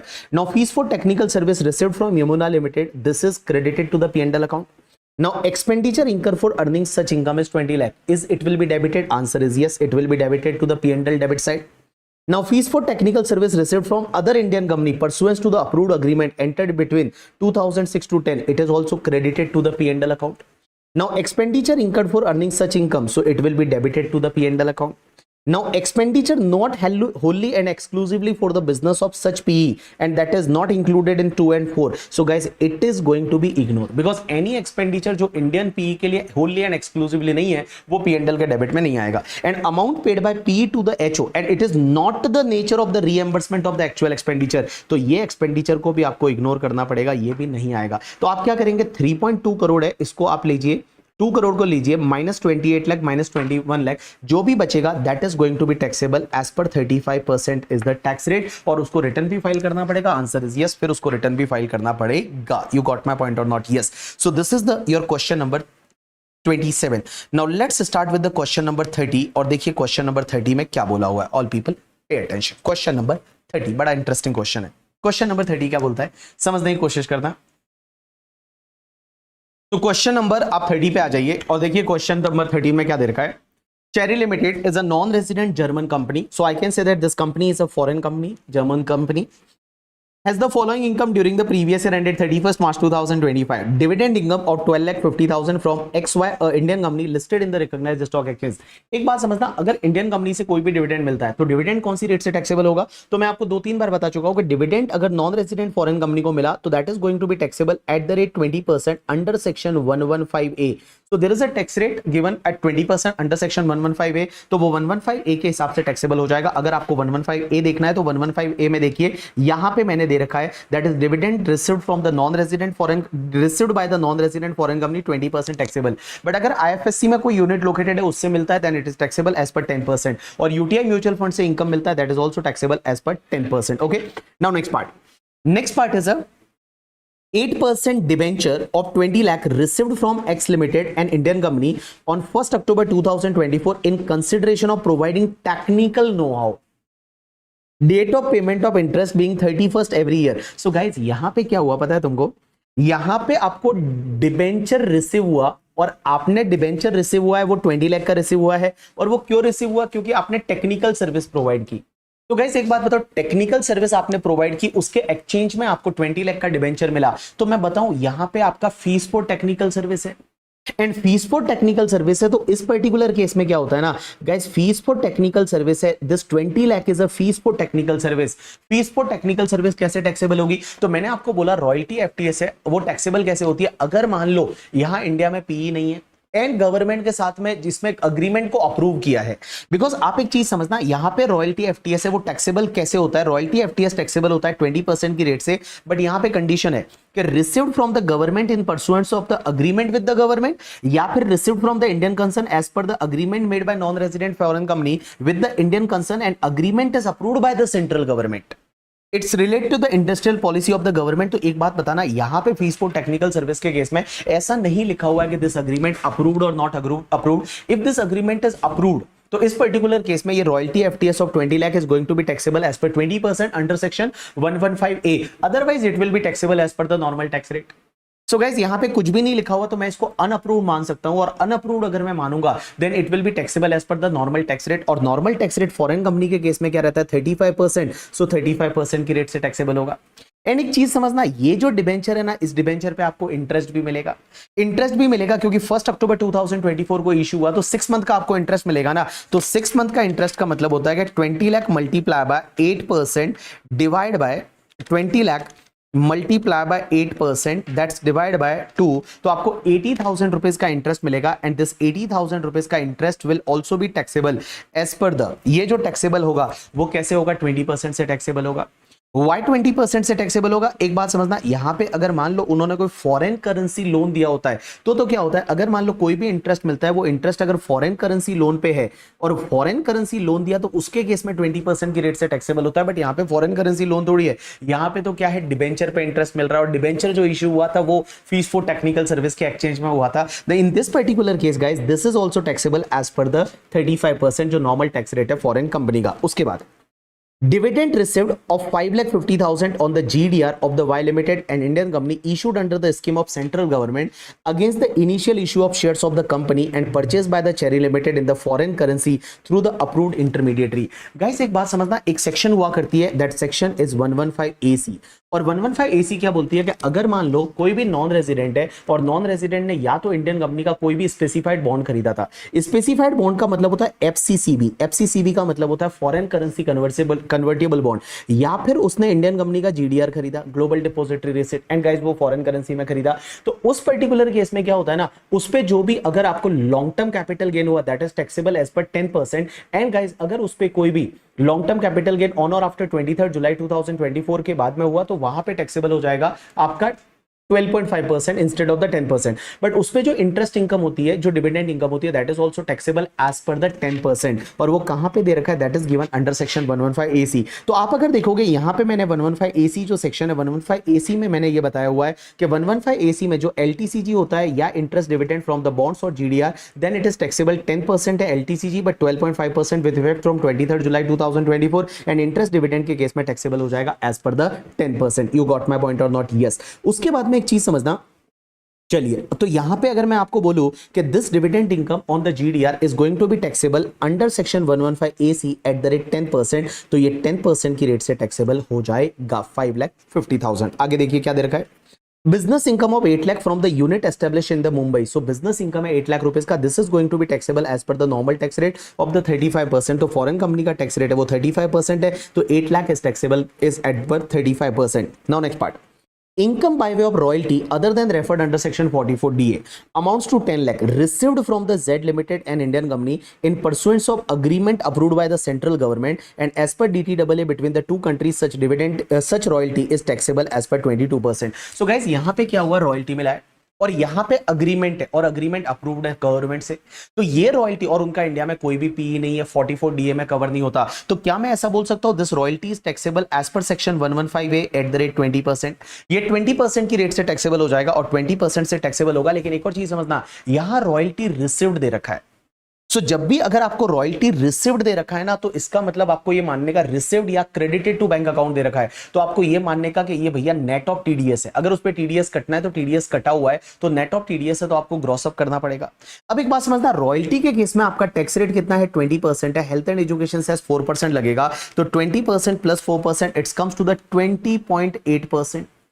सो 20.8% का आपका टैक्स रेट है। अब एक बात समझना, आपको यहां पे जो मिला है वो कितना मिला है, 10 लाख रुपीज मिला है। और 10 लाख जो मिला है वो, एक बात बताइए, मैं आपको ऐसा बोलूं 79.2% के लिए है, तो 79.2% के लिए है, तो 100% के लिए कितना होगा। तो आप एक काम करिए, 10 lakh rupees royalty receipt divide by 79.2%, so it's comes to the 12,62,626 है। इतना आपका रॉयल्टी का इनकम हो जाएगा, और उस पर टैक्स रेट है वो 20% का टैक्स रेट रहेगा, plus health and education cess 4%, so 20.8% की रेट से टैक्स लग जाएगा। अब आप इसका सॉल्यूशन देखोगे तो आपको समझ में आ जाएगा। उसके बाद में आपका क्वेश्चन आता है 31 करके, और देखिए क्वेश्चन नंबर 31 में क्या दे रखा है, इजीली आपको समझ में आ जाएगा। क्वेश्चन नंबर 31 देखिए, क्वेश्चन नंबर 31 में क्या दे रखा है। क्वेश्चन नंबर 31 बोलता है that is the Messrs Black and Brown ऐसे BNB करके company incorporated in country X. So country X में ये कंपनी इनकॉर्पोरेटेड है, ऐसा बोल दो, this is the foreign company. So foreign company है। Appointed Mr Lal Singh as a agent in India, so they have appointed a agent in India. Lal Singh habitually maintain the stock in India and merchandise and regularly deliver the same on behalf of the various non-resident entity including BNB. Now BNB does not have a permanent establishment or fixed place of profession in India, and also there is no DTAA between India and country X. Hey guys, ये जो question है ना, ये permanent establishment तो India में नहीं है, ये क्वेश्चन बिजनेस कनेक्शन के बेसिस पे है। अब एक बात समझो, जो बिजनेस कनेक्शन है वो बिजनेस कनेक्शन वाली सेक्शन 9(1) है, और 9(1) में हमने क्या बोला हुआ है कि अगर कोई नॉन रेजिडेंट है या फॉरेन कंपनी है, वो क्या करती है, इंडिया में किसी पर्सन को अपॉइंट करती है, and that person is habitually conclude the contract on behalf of non resident, या फिर हैबिचुअली क्या करता है, उसका गुड्स है वो डिलीवर करता है as per the instruction of the non resident, या फिर वो नॉन रेजिडेंट के बिहाफ पे क्या करता है बताए, इंडिया में मेनली एंड होनली ऑर्डर सिक्योर करता है for the purpose of non resident. तो उस पर्टिकुलर केस में क्या होगा कि नॉन रेजिडेंट का इंडिया से इनकम होगा, वो डीम टू बी अक्रूड और अराइज इंडिया माना जाएगा, और वो इंडिया में टैक्सेबल हो जाएगा। तो यहां पे गाइस एक बात बताओ, यहां पे जो लाल सिंह है वो क्या कर रहा है कि लाल सिंह जो है वो क्या कर रहा है, लाल सिंह ही नाम है बंदे का, या सो लाल सिंह है वो agent and he habitually deliver the goods and accordance with the instruction of the non resident. तो मैं बता दूं, ये ब्लैक एंड ब्राउन ऐसे BNB जो कंपनी है, इस BNB का इंडिया में बिजनेस कनेक्शन हो गया, और बिजनेस कनेक्शन की वजह से जो इनकम होगा, that income is going to be taxable in India, और BNB को इस पे इंडिया में टैक्स भरना पड़ेगा। देखिए क्या दे रखा है, BNB earned the following income during the financial year 24-25. Income from delivery of the goods by Lal Singh of 2 crore. So guys, this 2 crore is taxable in India. Answer is yes. And BNB is a foreign company. तो foreign company के लिए यहाँ पे tax rate है वो 35% रहता है. तो foreign company will pay the tax at the rate 35% की रेट से टैक्स हो जाएगा 2 crore. After that, fees for technical service of 55 lakh. After deducting 6 lakh spent on earning such income, and agreement of FTS is approved by the government. अब एक बात बताओ, non resident foreign company को अगर यहां पे रॉयल्टी एफटीएस से पैसा मिलता है, तो royalty FTS is going to be taxable under section 115A, and 115A tax rate is 20%. But guys, under section 115A tax rate is 20%, but it will be a gross taxability. Gross taxability means यहां पे 55 लाख दे रखा है and 6 lakh spend किया था. तो मैं बताऊं यहां पे आपकी इनकम कितनी हो जाएगी, 55 plus 6 lakh is total 61 lakh, and 61 lakh is going to be taxable as per the 20%. 20% is tax rate, और आपका 61 लाख है वो टैक्सेबल हो जाए. नेक्स्ट पॉइंट क्या दे रखा है देखिए, long term capital gain from sale of the unlisted debenture of the White Limited and Indian company subscribe in the foreign currency 14 lakh है, और transfer took place on the 10 December 2024. तो गाइस, इनको long term capital gain हो रहा है, unlisted debenture उसने transfer किया, और अनलिस्टेड डिबेंचर ट्रांसफर किया, उस पर लॉन्ग टर्म कैपिटल गेन हो रहा है 14 लाख का जो है वो long term capital gain on sale of the unlisted debenture of the White Limited and Indian company के जो अनलिस्टेड डिबेंचर थे वो ट्रांसफर किए, और उस पर लॉन्ग टर्म कैपिटल गेन हुआ है, और 10 दिसंबर 2024 को ट्रांसफर किया, तो न्यू टैक्स रेट लगेगा. अब एक बात समझना, न्यू टैक्स रेट क्या है. यहां पे अगर मैं बात करूं सेक्शन 112 की, और 112 क्या बोलती है कि अगर एक बात बताओ, नॉन रेजिडेंट या फॉरेन कंपनी है, आपको अगर याद रहेगा, वो अनलिस्टेड सिक्योरिटी ट्रांसफर करते हैं तो पहले उस पर टैक्स लगता था 10% की रेट से.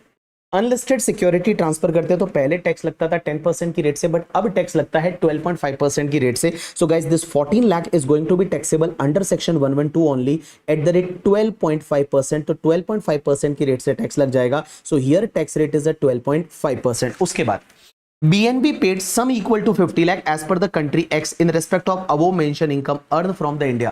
अब इंडिया से जो इनकम अर्न किया उस पे उन्होंने भाई जो टैक्स है वो फॉरेन में पे किया है, तो फॉरेन में जो टैक्स है वो पे किया है, तो फॉरेन में टैक्स पे किया है। तो बेटा यहां पे एक बात बताओ, यहां पे एक चीज समझना, यहां DTAA में अगर मान लो DTAA है या DTAA नहीं है तो उसका क्रेडिट जो है वो क्रेडिट कब मिलता है, रेजिडेंट पर्सन को मिलता है।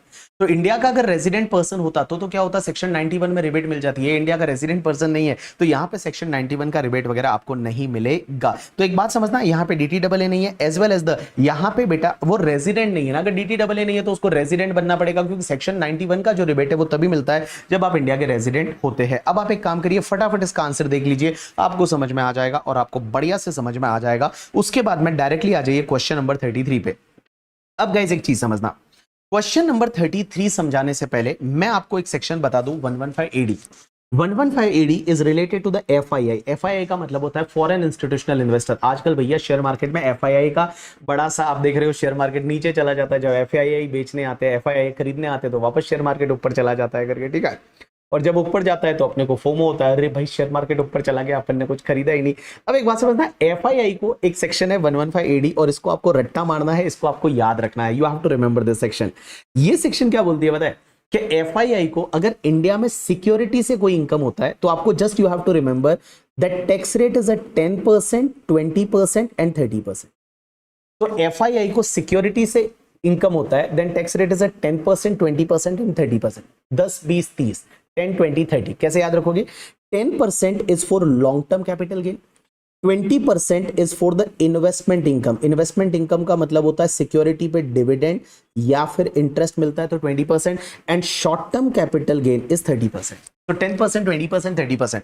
Long term capital gain 10%, investment income that is dividend and interest is 20%, and short term capital gain हुआ तो 30%। लेकिन इसमें एक चीज ध्यान रखना आप लोग, अगर वो long term capital gain 112A वाला है, long term capital gain 112A वाला है, then guys that tax rate is the 10% in excess of 1,25,000 if it is transferred before 23rd of July 2024, and if it is transferred on or after 23rd July 2024, then here guys tax rate is at 12.5%. So 10% or 12.5% is a tax rate, and guys 10% or 12.5% is a tax rate, and this tax rate is applicable. This tax rate is basically applicable in excess of 1,25,000 in case of long term capital gain. अब एक बात समझना sir, FII के case में वो 1,25,000 का benefit मिलेगा जो सेक्शन 112A में दे रखा है? आंसर इज यस, यहां पे स्पेसिफिकली दे रखा है।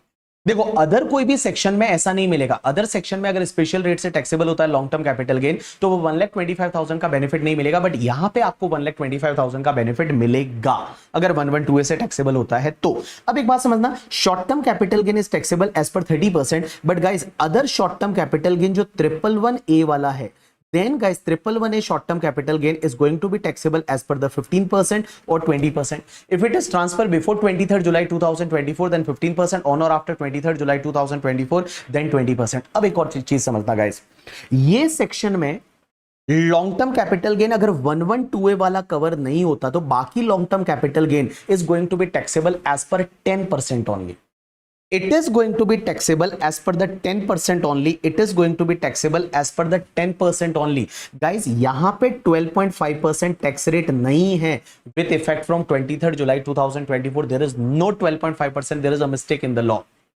There is a mistake in the law, and mistake law में है because it is rectified by the Finance Act 2025 से उन्होंने rectify कर दिया है। But guys, आपके एग्जाम के लिए ध्यान रखना है, long term capital gain on the security if it is not covered in 112A then it is taxable as per 10% only. For the whole year it is a 10%. If it is a 112A वाला long term capital gain then 10% or 12.5% in excess of 1,25,000. Short term capital gain 111A then 15% or 20%. Other short term capital gain is taxable as per the 30%. Guys, if you remember then we have given you the one corrigendum also. If you remember then we have given you one corrigendum, and इस corrigendum अगर आप देखोगे where is this corrigendum is given? This corrigendum is given on the our website bhavarborana.com। आप free resources में जाइए और CA final पे जाइए, आपको ये कॉरिजेंडम मिल जाएगा करके, ठीक है। अब एक बात समझना, यहाँ पे आप देखोगे तो मैंने यहाँ पे लिखा हुआ है कि long term capital gain in case of FII it is taxable as per 10%। 12.5% if asset transfer on or after 23rd July 2024 and 112A is applied, then only 12.5%, otherwise it is a 10%. Short term capital gain is taxable as per 30%. Like interest and dividend in case of FII taxable as per 20%, and guys short term capital gain 111 taxable at the rate 15%, but 20% if asset is transferred on or after 23rd July 2024. And guys one more point here, in case of LTCG 1128 tax is 10% or 12.5% if the income is more than 1,25,000, and in excess of 1,25,000 other LTCG is always taxable as per the 10%. And guys एक बात बताऊं, question बनाते time भी थोड़ा गलती हुआ था, और अगर आप इस क्वेश्चन का सॉल्यूशन देखोगे तो अब आपको समझ में आएगा, मैंने इसको रेक्टिफाई करके डाला है। तो आप देखेंगे कि आपका जो क्वेश्चन नंबर 34 था, तो 34 जब आप देखेंगे, 33 आप देखेंगे, तो इन दोनों में थोड़ा थोड़ा करेक्शन था। वो करेक्शन अगर आप देखेंगे तो आपको समझ में आ जाएगा करके, ठीक है। तो आप एक काम करिए, आपका जो क्वेश्चन नंबर 33 है एंड क्वेश्चन नंबर 34 है, उसमें अगर आप करेक्शन देखेंगे तो आपको समझ में आ जाएगा यहां से। चलिए मैं एक काम करता हूं, दोनों ही क्वेश्चन सेम है, मैं आपको 34 करा देता हूं करके, ठीक है। तो देखिए क्वेश्चन नंबर 34 क्या बोलता है। There is a one company that is the Neptune Inc., a notified foreign institutional investor. So this company is a FII basically. This is the FII, foreign company FII. Derive the following income for the financial year 24-25. Now guys, interest received on investment in the rupee denominated bonds of the ABC Limited, an Indian company. Investment was made in the financial year 1920, 8,50,000. So guys एक बात समझना, इनको RDB रूपी denominated bonds है वो इन्होंने खरीदा होगा, उस पे इंटरेस्ट मेरा 8,50,000 का। गाइज लास्ट ईयर तक क्या होता था पता है, दिस रूपी डिनोमिनेटेड बॉन्ड्स का उनका जो इंटरेस्ट होता था, that interest is taxable as per the, ये जो इंटरेस्ट है वो इंटरेस्ट टैक्सेबल होता था 115A में एट द रेट 5%। बट अभी भैया 115A में वो हट गया है, because that was only till the 30th June 2023, so that is already remove. So now guys this is the investment income, because अपन ने क्या बोला कि जो FII है, FII के केस में 3 रेट टैक्सेबल होगा, 10%, 20%, 30%। Long term capital gain 10%, investment income 20% and guys short term capital gain 30%, subject to 112A and 111A करके, ठीक है। Long term capital gain 10%, investment income 20% and guys बाकी जो तुम्हारा शॉर्ट टर्म कैपिटल गेन है it is 30%।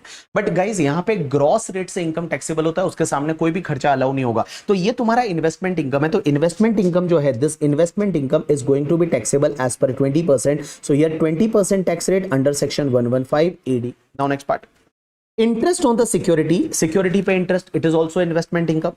Expenditure 26,000 has been incurred to earn such income. This expenditure is not allowed.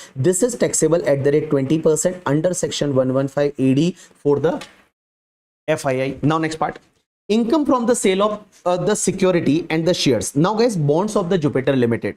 Now this bonds of the Jupiter Limited acquired in 2021 May and sold in the March 2025. So here period of holding is more than 2 years. So this is the long term. Now guys, sale proceed is the 47 lakh and cost of acquisition is 32 lakh. And यहाँ पे security पे आपको long term capital gain हुआ है। तो guys जो long term capital gain होगा ना, this long term capital gain is going to be taxable as per the 10% rate. Even it is transfer on the 7th March 2025, then also it is the 10%. It is not as per 12.5%. It is a 10% because there is a mistake in the law. 10% की rate से taxable हो जाएगा। So whatever long term capital gain that is taxable as per 10% under section 115AD। उसके बाद listed shares of the Earth Limited 2nd May 2024 को खरीदा था and 9 Feb 2025 को बेच दिया। तो गाइस यहाँ पे शॉर्ट टर्म कैपिटल गेन हुआ and it is the listed share. तो लिस्टेड शेयर है एंड एसटीटी पे किया है, तो शॉर्ट टर्म कैपिटल गेन पे टैक्स लगता है 111A में, एंड 111A में टैक्स लग जाएगा एट द रेट 15% और 20%। It is sold on the 9 Feb 2025, so it is going to be taxable as per the 20% का टैक्स रेट लगेगा। उसके बाद unlisted shares of the Mars Limited, unlisted share है Mars Limited का।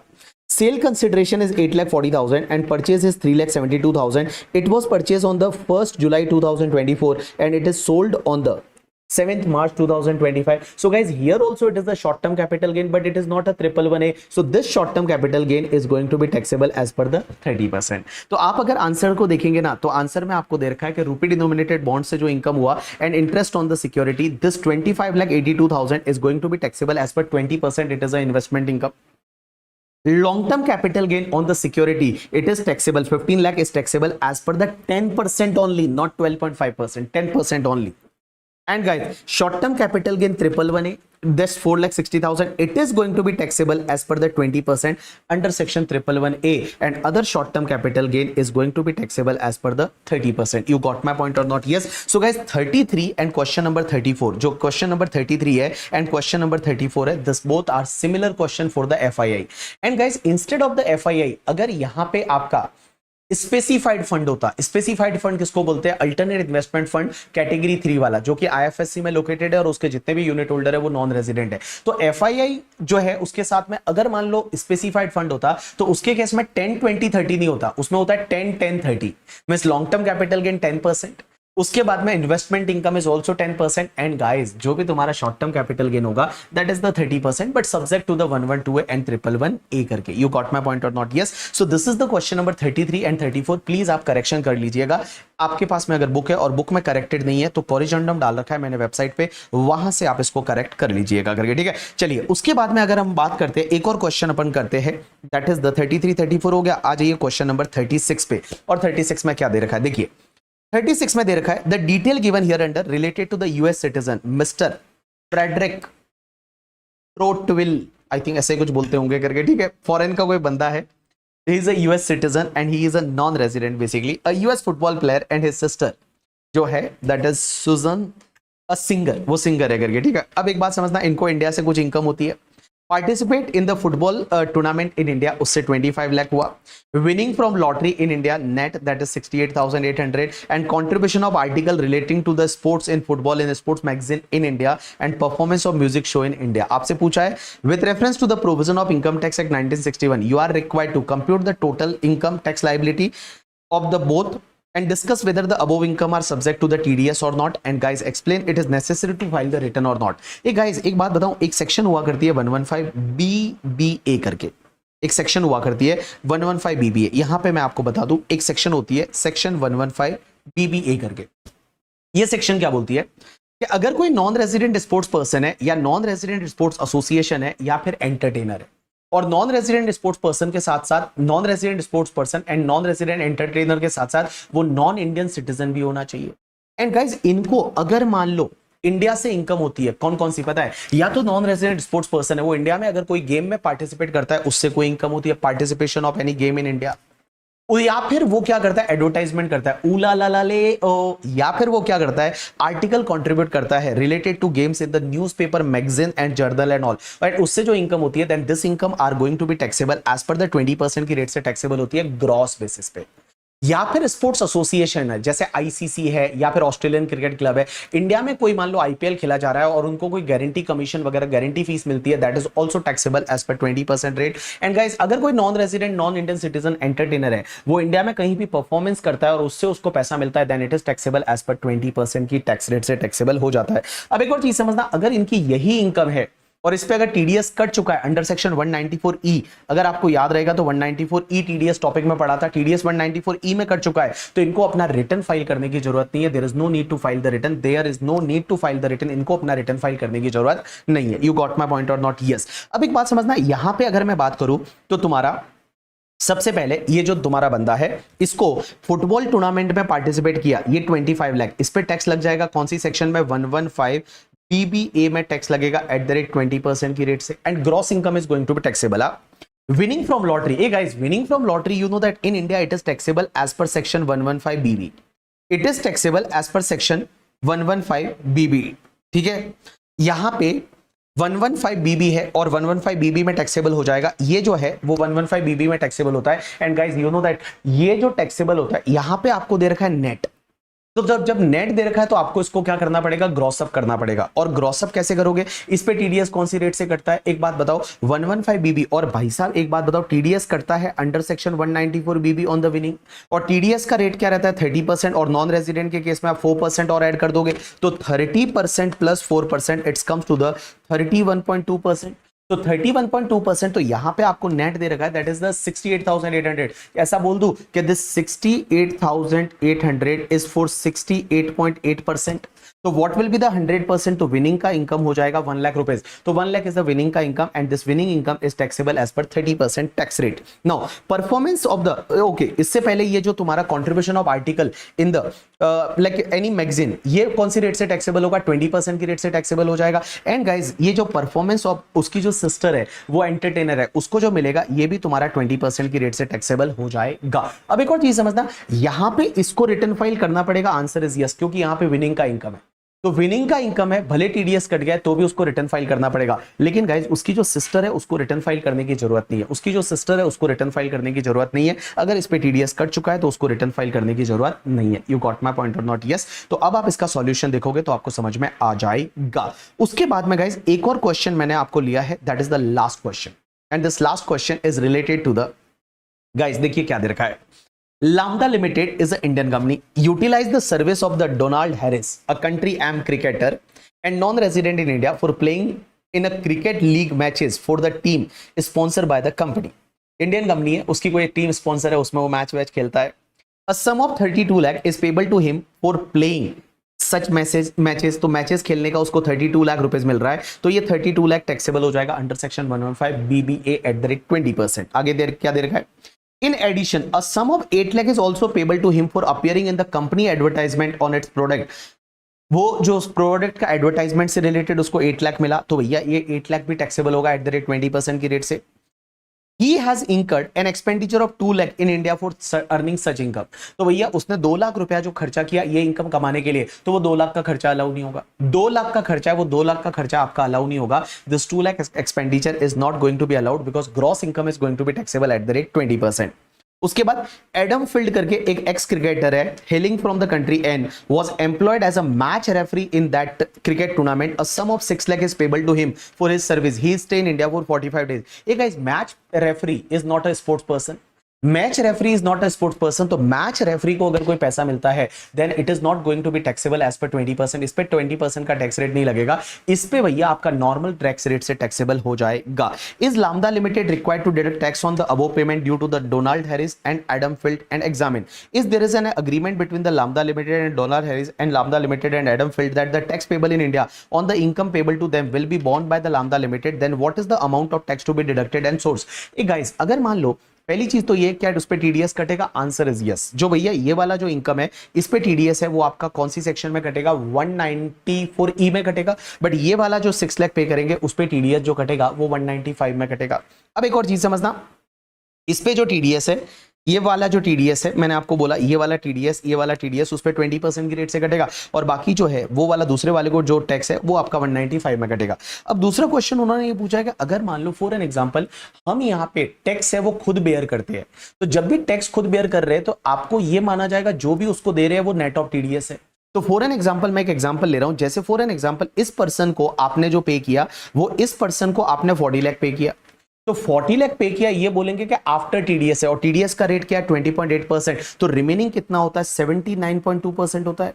तो ये माना जाएगा कि जो 40 लाख जो आपने पे किया, 40 लाख जो आपने पे किया करके, ठीक है, 40 लाख जो है वो आपका 79.2% की रेट से है, तो 100% के लिए कितना होगा, उतना आपका ग्रॉस इनकम माना जाएगा, और जो भी आपका डिफरेंस रहेगा that is call your TDS. You got my point और नॉट? आपको समझ में आया? यस। अब आप इसका सॉल्यूशन देखोगे तो आपको समझ में आ जाएगा। एक बात बताऊं गाइस, मैंने अप्रोक्स यहाँ पे आपका 1.5 घंटा लिया है, बट 1.5 घंटे में मैंने आपके नॉन रेजिडेंट टैक्सेशन जो सबसे डिफिकल्ट टॉपिक है उसके क्वेश्चंस भी रिवाइज कराए और साथ साथ में कंसेप्ट भी रिवाइज कराए। इसको आप अप्रिशिएट करिएगा, और आपका देखो 1.5 घंटे के अंदर अंदर नॉन रेजिडेंट से रिलेटेड कितने सारे कॉन्सेप्ट जो थे वो आपके दिमाग में आपको बैठ गए, और साथ में क्वेश्चन भी मैंने कराए। आपको प्रैक्टिस बैच वगैरह कुछ भी लेने की जरूरत नहीं, बहुत सारे मार्केट में प्रैक्टिस बैच वगैरह रहते हैं, बट आप देखोगे इससे अगर आप प्रैक्टिस करोगे आपका काम हो जाएगा, बिकॉज अल्टीमेटली जो है यही क्वेश्चन है, यही कॉन्सेप्ट है करके, ठीक है, और अगर आप देखोगे तो आपका काम बन जाएगा। So hope so you like this lecture. आपको ये लेक्चर है वो इंफॉर्मेटिव लगा होगा, आपको मजा आया होगा ये लेक्चर करने के बाद। अगर आपको ऐसा लगा है तो आप लेक्चर को लाइक कर दीजिए करके, ठीक है, शेयर कर दीजिए, चैनल को सब्सक्राइब कर दीजिए। मैं बोलता नहीं हूं, बट क्या होता है ना, मैंने कल देखा था एनालिटिक्स, तो मैंने देखो पता चलता है कि 60% इज अ स्टूडेंट